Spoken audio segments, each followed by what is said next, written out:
¿Cómo le va?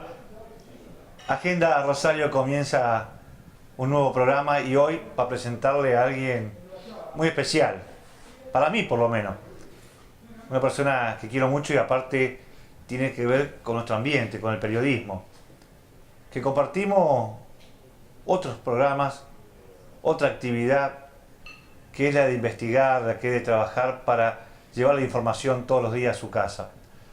Lo presentamos en sociedad y lo conocemos por ahí del lado que usted comúnmente no lo conoce. Daniel Legnini, periodista, 47 años, soltero. Bueno, Daniel, ¿cómo te va? Presentado en sociedad. Bueno, vamos a conocer una parte que la gente por ahí no sabe de vos. Ajá. Vos no sos oriundo de Rosario, ¿no? No, soy de la localidad de Murphy, ahí nací, un pueblito ahora de 3.500 habitantes, a 15 kilómetros de Venado Tuerto, departamento General López, y a 150 kilómetros de Rosario.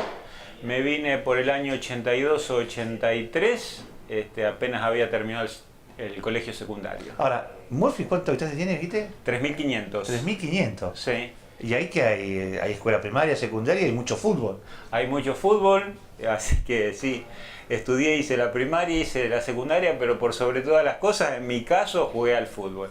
Y han surgido muchas figuras en Murphy. Se puede decir que es medio una capital del fútbol. ¿Cómo una capital del fútbol? Por los jugadores que han salido, por el promedio de habitantes de jugadores que han salido es particular, porque a lo mejor me olvido de alguno, pero salió Pochettino, jugador de Newell's Old Boys, hoy técnico creo que en Inglaterra, después de mucho tiempo en el Español de España. Visconti, figura de Rosario Central, también llegó a jugar en la selección argentina. Hoy David tiene una escuela de fútbol en Murphy. Después lo tenés a Juan Pablo Cafa, actual jugador, jugó en Arsenal, creo que es del plantel que salió campeón. Fue transferido, creo que ahora está o volvió a España o en Inglaterra. Después tenés a Morero, un jugador que está en Italia. Pier Simoni, que hoy debe tener cerca de 40 años. Cosa que no sabía este detalle. Y fue el 9 de Estudiantes. Sí, es particular, ¿no? Y Murphy en la Liga Venadense ha salido campeón en varias oportunidades. ¿Y vos jugás al fútbol? ¿Te gusta el fútbol? A mí me apasiona. ¿Y de qué puesto jugás? Yo arranqué como win izquierdo y después terminé jugando en la reserva como número 10 en la reserva del club de Murphy. ¿Pero ese win izquierdo viejo, ese que va hacia el fondo y tira el centro? Sí, ¿O ese un win izquierdo más que, digamos, que se va a diagonal hacia el centro del área? No, yo era más de desbordar. ¿Desbordar? Sí, tipo Tedini. Claro. Yo arranqué más porque era un zurdo clásico, la única pierna que manejaba, y mi papá había sido un muy buen win izquierdo de Murphy, de esa zona, en los años 50, por ahí, 40. Mirá vos. Entonces todos me veían como el hijo de Daniel. ¿Y tu papá era zurdo también? Muy zurdo. ¿Y tu hijo también? Sí. Mi papá falleció, pero cuando yo tenía muy poca edad, cuando yo tenía 1 año. Y después fui reconstruyendo en base a lo que me han contado mi mamá y los amigos de él. Pero me contaban cosas fantásticas, por ejemplo, y se divertía mucho. En esa época, por ejemplo, sacaba el arquero la pelota para arriba, y una clásica de él era cerca de la raya sentarse sobre la pelota, es decir, que paraba la pelota sentándose. Pero viste que la velocidad era una versión muy distinta a las de ahora, pero era un buen win izquierdo, muy ligero, de desborde, y a mí me ponían en esa ubicación de win. Y después terminé jugando de 10 hasta la reserva, hasta los 17 años. Bueno, a ver, la escuela primaria, ¿dónde la hiciste? ¿Cómo se llamaba la escuela? La escuela provincial número 670 de Murphy, sí. Estaba a una cuadra de casa, en esa época Murphy tenía 2.000 habitantes, estábamos todos mucho más cerquita, y ahí hice de primero a 7º grado. Y después pasé al IPEC, que es el secundario de ahí, que los dos siguen existiendo, aunque la escuela primaria ahora está en otro lugar. ¿Y terminaste la secundaria y te viniste a Rosario? A Rosario, sí. ¿A estudiar qué? En realidad le hice un engaño a mi familia. A mi mamá le dije que me venía a estudiar farmacia. Y en realidad en esa época había curso de ingreso y era bastante complicado entrar a la universidad en el año 82. Le dije que me venía a estudiar farmacia y en realidad me estaba preparando para entrar a comunicación social, a periodismo. Hasta que en el cursillo de preingreso vuelvo un día y miran los apuntes míos y ven un apunte de filosofía y otro de historia. Entonces mi hermana dice, pero si él se vino a estudiar, se fue a estudiar farmacia, ¿qué hacen los apuntes de filosofía e historia acá? Entonces me preguntaron, le digo, no, me estoy inscribiendo para comunicación social, seguir la carrera de periodismo. Yo quería ser periodista deportivo y quería ser periodista de fútbol, fundamentalmente. Y como a lo mejor les iba a disgustar en esa época, qué sé yo, ser farmacéutico, ser doctor, era de más, dije, más sí, me voy a estudiar farmacia. Y no, me vine a estudiar comunicación social, quería ser periodista deportivo. ¿Y cayó mal en tu familia eso? No, mi mamá se rió al toque ahí. Dice, pero no hubiera dicho, a mí siempre me hubiese gustado un hijo doctor, pero que sea médico. Pero ¿te gusta el periodismo? Pero dale para adelante. No, de 10. Mi mamá, yo ahora lo pienso y miro para atrás y digo, qué libertades que me dio, porque hoy yo, si fuera padre, no sé, pensaría todo muy distinto. Pero yo había terminado, por ejemplo, 5º año. En el viaje de Bariloche me había gustado una puntana, había conocido una chica de San Luis. Qué sé yo, en diciembre apenas terminé el secundario, le pedí permiso para irme a dedo, con 17 años. Y me habilitó, me fui a dedo a San Luis. Porque... Esas son las cosas que traen los viajes de egresado, ¿no? Claro. Conocer a alguien, enamorarte, Sí. para como el primer viaje que uno sale fuera, lejos de casa, Sí. y sobre todo toda la mística que fuiste a Bariloche, ahí era... ¿En qué año fue eso? Y eso fue en el año 80 u 81, creo que 81, soy promoción 81 del secundario. Así sí. que tuviste en Grisú, en todo ese ámbito donde... Ahí, sí, y ahí sí. la conociste. La conocí en Grisú. Sí, la conocí en Grisú y quedé flasheado. Y en el viaje de regreso de Bariloche estaba tristísimo y mis compañeros me acongojaban, creía que yo estaba triste porque se había terminado el viaje de estudio. No, era por la chica. Y era por la chica, estaba triste porque ¿Y la había tenido cuánto que- duró toda esa experiencia? No, esos fueron los 3 días finales. Fue tremendo porque yo me agarro un camote de aquellos y ya se terminaba el viaje de estudio y me volví muy triste. Y en la primera carta que me escribió ella, le dije a mi mamá, tengo que irme a San Luis mañana, pasado, y me voy a dedo. ¿Y dónde vas a parar? En la casa de un amigo que me prestan en Merlo, pero me quiero ir a dedo. Bueno, vaya. Y así que ¿no? Esas fueron las libertades de una mujer también con muchos métodos y criada a la antigua, pero en mi caso yo recuerdo estas actitudes de ella conmigo y tengo a la vez, así como me agarra un síntoma de ternura, de agradecimiento, de comprensión. No sé, tengo una relación muy especial con mi mamá. Yo necesito verla casi todos los domingos, por eso viajo todos los domingos a Murphy, tiene 82 años, está muy bien. Pero ahora miro para atrás y me descubro con eso. Y cuando vos me preguntás, bueno, le dijiste que venía a estudiar farmacia y te descubrieron que era periodismo, ¿qué dijo? Pero sí, es tu vida, dale para adelante, te vamos a apoyar. Esa fue siempre la palabra de mi mamá con relación a mí, te vamos a apoyar. Qué sé yo, han tenido exnovias mías que las han querido mucho. A lo mejor planteé que me tuve que separar, te vamos a apoyar, la familia está con vos. Siempre tuve un aval en esa dirección, una confianza de parte de mi mamá, que fue la que tomó el sostén de mi casa porque mi papá falleció cuando yo tenía 1 año. Ah, y claro. Y ahora, ¿no perdiste el vínculo? Porque si venías todos los fines de semana iba a visitarla, Sí. es como que, digamos, no cortaba el cordón umbilical con la familia. No, pero en la época de estudiante mi estilo de vida en Rosario fue totalmente distinto. Yo en mi época de estudiante y en los primeros años del trabajo, te estoy hablando década del 80, pero también gran parte de década del 90. Viajaba una vez por mes y medio. Está bien que ahí ya mi mamá se volvió a casar.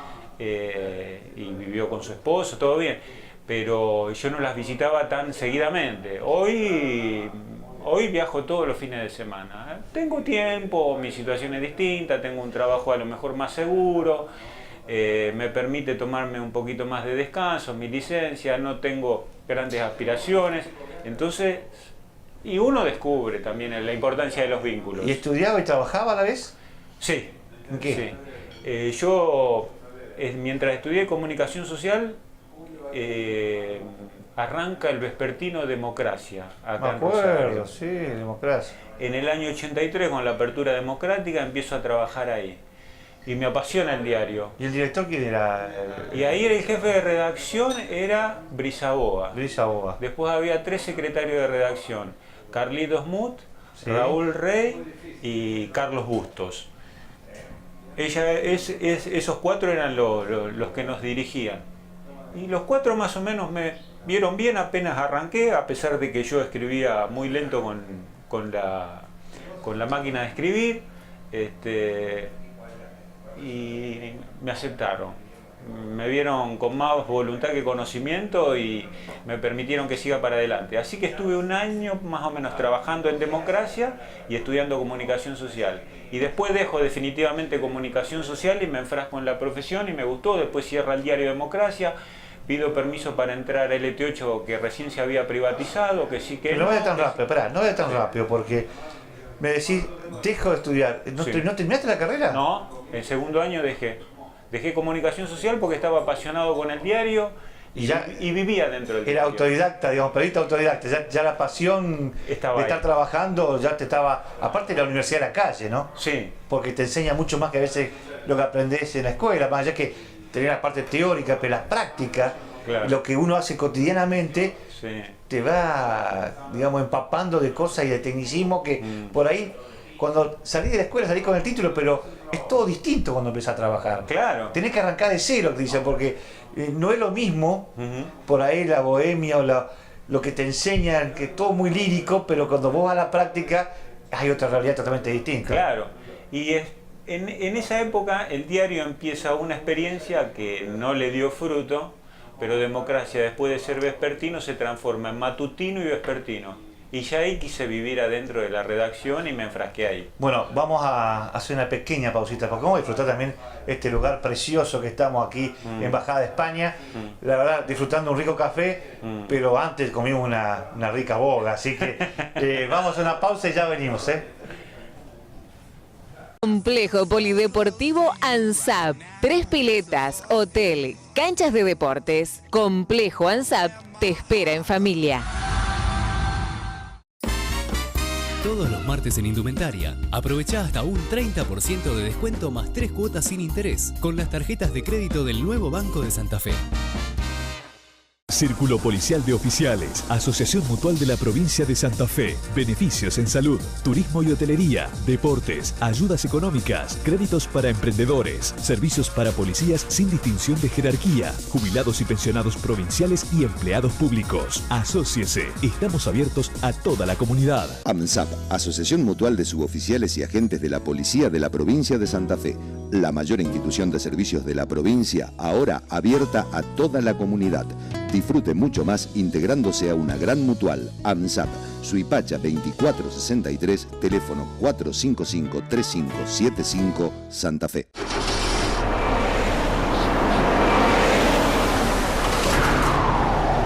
Autobuses Santa Fe. Mi corazón con el Kini late más. Dale, prendete. Vos también hacete fanático al ritmo del Kini 6 y vení a festejar todas las semanas. Bajada España, lejos del ruido, cerca del río, especialidades en pescados, Bajada España Restaurante, España y Río Paraná. Bueno, continuamos la segunda parte de esta charla muy amena con Daniel Legnini, que me estoy sorprendiendo porque tu aspecto futbolero te acompañó siempre, ¿no? Porque es un apasionado, seguís el fútbol. ¿Sos hincha de qué? De Unión, ¿no? No, de Boca. Yo soy campesino del campo. Qué No, raro, de porque Boca. viste que los rosarinos son de Sí. Ñul o de Central. Sí. Pero yo conozco algunos amigos que vinieron del interior y se hicieron algunos de Central o algunos de Ñol. Y yo seguí siendo de Boca. Pero menguó mi fanatismo. Y también Es porque en Boca no está andando muy bien últimamente. No, pero sí, te sí. quita la gana de ser hincha de Boca, ¿no? Te quita la gana. Y más con lo que pasó en el clásico Con River. Con River. La verdad que ahí más indignado con la hinchada que con el equipo.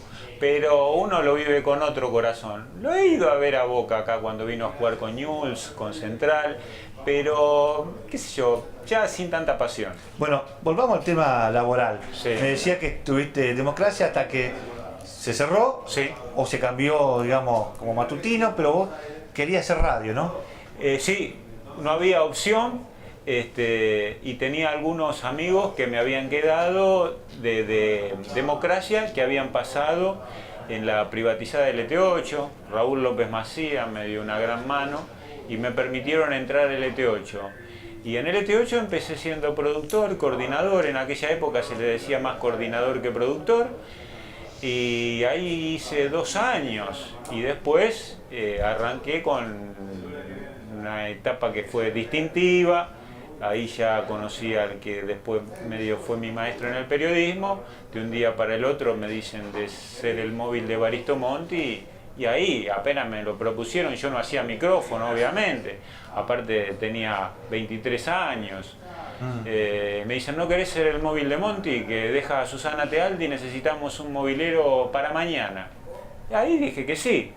Y bueno, así que después de ser productor coordinador empecé esa experiencia con Evaristo, que fue otro mundo verdaderamente. Aparte porque la gran audiencia que tenía era la tarde de LT3, ¿no?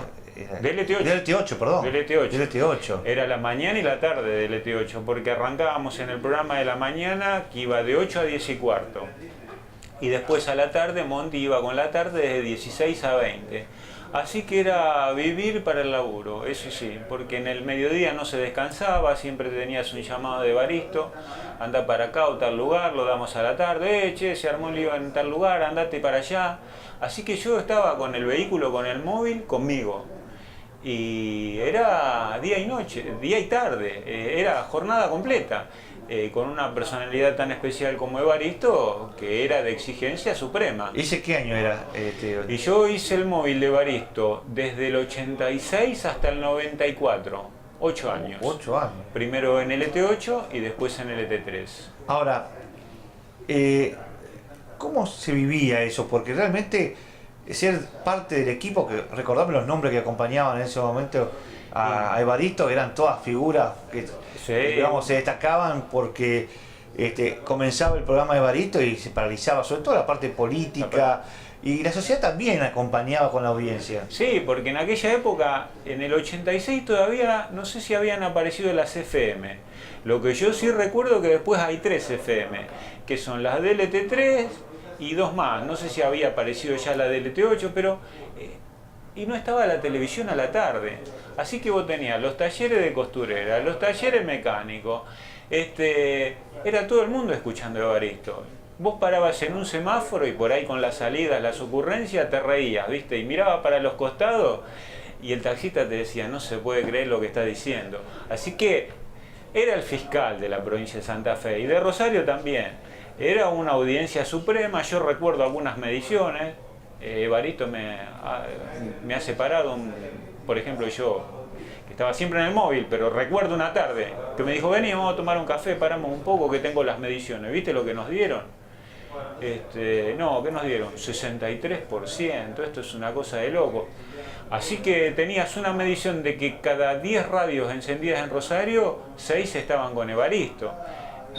No, era una cosa impresionante. Yo recuerdo, bueno, nombres del equipo, ahí estaba Disandro en Casa de Gobierno, Kirbaum de Clarín, Van der Koy de Clarín, que salían todas las tardes, Garacino de Clarín, que salía todas las tardes, lo tenías a Valdés con la información policial, después se sumó primero Alberto Gonzalo, después vino Bigote Acosta. El segundo de Evaristo, el histórico, siempre fue Eduardo Conforti, que estaba ahí al lado, una voz de informativista espectacular, un ser humano extraordinario. En la producción lo tenías a Vilarrodona, que era un todoterreno. No, era un equipo verdaderamente... Vos estabas en un equipo, estabas en lo que era la radio santafesina, la radio argentina.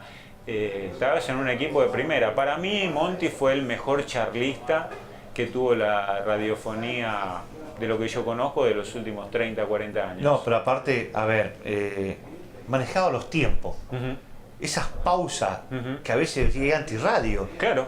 Pero eran tan especiales porque vos te quedabas hasta meditando y analizando lo que iba a seguir después. Es más, quería que hable. Sí, hay gente que golpeaba la radio a ver si se le había descompuesto. Claro. Fue el inventor de los silencios en la radio y también fue el inventor de la información policial. Porque en esa época no había información policial en la Argentina. Era muy poca, estaba reservada a los diarios. Pero la información policial radial no existía. Inventó la información policial, inventó para mí el silencio e inventó la radio sin tema musical, porque antes no se concebía. Él tenía eso, a ver, Stali, póngame un tema o póngame un disco, écheme una canción, Stali, pero era 1 o 2 por hora, y después pasaban programas de 4 horas que no te había puesto un tema. No, pero aparte hay algo que el tema de la investigación, el tema de la denuncia, hechos gravísimos que se han digamos, sido analizados en el programa, que tuvieron connotaciones. Me acuerdo un doctor, un abogado que recibió 6 balazos, producto. Sí. ¿Se acuerda? Sí, yo lo cubrí ese caso. El atentado al doctor Majul. Ese. Que no sé si fue Campilongo, ¿quién fue la persona que se hablaba en su momento? Sí, uno de los imputados, de los acusados por Majul, fue ese señor. Bueno, y eso debe haber ocurrido, 87, para mí fue el 87. Sí, para esa fecha. Sí. Pero a ver, digamos, pero con muchas denuncias que generaba polémica, porque a veces involucraba al gobierno, a veces algunos empresarios. Sí. Y estaba en el tapete, digamos, todo el mundo esperando a ver con qué se destapaba el programa de hoy, digamos, decía, hoy con qué sale Evaristo, porque siempre tenía algo que generaba la agenda para el día siguiente en todos los medios. Sí, aparte te ha anunciado cosas a nivel político que yo me acuerdo, por ejemplo, desdoblamiento de las elecciones, anticipación de las elecciones, en la época en que era Usandizaga intendente, no me acuerdo, había sido una medida de Bernet, no sé, para beneficiar a quién o perjudicar a quién, pero te anunciaba, te daba, bueno, la agenda política de la provincia de Santa Fe tenía un nombre y era Evaristo, y los funcionarios le daban mucha información por abajo, y él primero te la anunciaba, la largaba al aire, y después a los 2 días o la misma tarde venía el funcionario y decía, sí, hemos tomado esta medida. No, le confiaba mucha información extraoficial, sabía cómo manejarla, manejaba el tiempo en eso, y era prácticamente el único, porque después un poco le empezaron a hacer competencia cuando se fue del ET8 que pasa el ET3, el ET8 necesita armar algo medio parecido, pero estuvo en soledad Monti liderando la información política mucho tiempo. ¿Se equivocó ir a la política, Evaristo? Y yo creo que vos lo mirás desde ahora, decís que sí, pero también, qué sé yo, fue un estímulo, porque capaz a lo mejor el hombre estaba cansado del éxito en la radio también y quería hacer otra cosa, pero qué sé yo, no me atrevería a juzgar una conducta de él, pero era líder en la radio. Se había parcializado mucho en los últimos años y eso... Se hizo muy menemista, ¿no? Sí, muy menemista, él venía de cuna desarrollista, siempre tuvo mucho respeto de todos los interlocutores porque un poco lo identificaban con el desarrollismo. Después se pegó mucho al peronismo y ahí le restó un poquito de credibilidad. Bueno, y después que pasó la etapa de Evaristo, sí. ¿Cómo llega a la capital? Y ahí cuando termina la etapa de Evaristo, estaba medio tristón yo. Y quería hacer una pausa en el periodismo y otro poco vino también una pausa obligada, porque termina el programa de él y el planteo de otros medios está muy identificado con Evaristo, no pegaría en el estilo de radio ahora que estamos haciendo, que es algo más light, entonces tuve algunos reveses. Fuiste censurado. No sé, sí. A ver, cuando te ponen, sí. O que son mufa, o que tienen algún tipo de estigma, como decir, este hombre no conviene ahora. Claro, no conviene la voz de él ahora, porque él había peleado mucho con el socialismo. había peleado mucho con el socialismo, tanto con Caballero como con Wiener. Y los medios no quieren tanta pelea tampoco con la clase política, y más con la que está al frente del gobierno municipal. Entonces uno era medio resistido porque te identificaban con él y las radios estaban en otra tónica, no querían tanta confrontación tampoco y tanta pelea. ¿Qué tema tiraste, ¿no? Lástima que se nos está yendo el tiempo, nos queda unos segunditos para redondear, pero será para otra oportunidad el tema de hablar de la libertad de expresión, la posibilidad de hacer periodismo independiente en serio. Sí. Lo que acabas de decir vos, que los medios a veces no quieren estar enfrentados con los gobiernos de turno, esto le hace mucho daño al periodismo, porque quedamos condicionados a la dirección editorial de la empresa, a no poder decir las cosas que pasan realmente, y la sociedad merece saber la verdad. Claro, sí, yo creo que es una puja que se da en el minuto a minuto, en el día a día. ¿Por qué? Porque las empresas periodísticas no han quedado exclusivamente en manos de periodistas nada más. A lo mejor si quedan en manos de periodistas nada más, son un desastre financieramente. Entonces tienen que interactuar mucho para mí los empresarios que son los dueños del medio con los periodistas o con el periodista, con los secretarios de redacción, para no terminar amordazados por el poder político. En la medida que se dé esa habilidad se va a dar el éxito del medio, porque si no lo terminas perjudicando. Daniel, muchas gracias. No, por favor, gracias a ustedes por la invitación. Y gracias a ustedes por haber estado acompañando para conocer un poquito más de este personaje del periodismo, Daniel Lini. Hasta la semana que viene.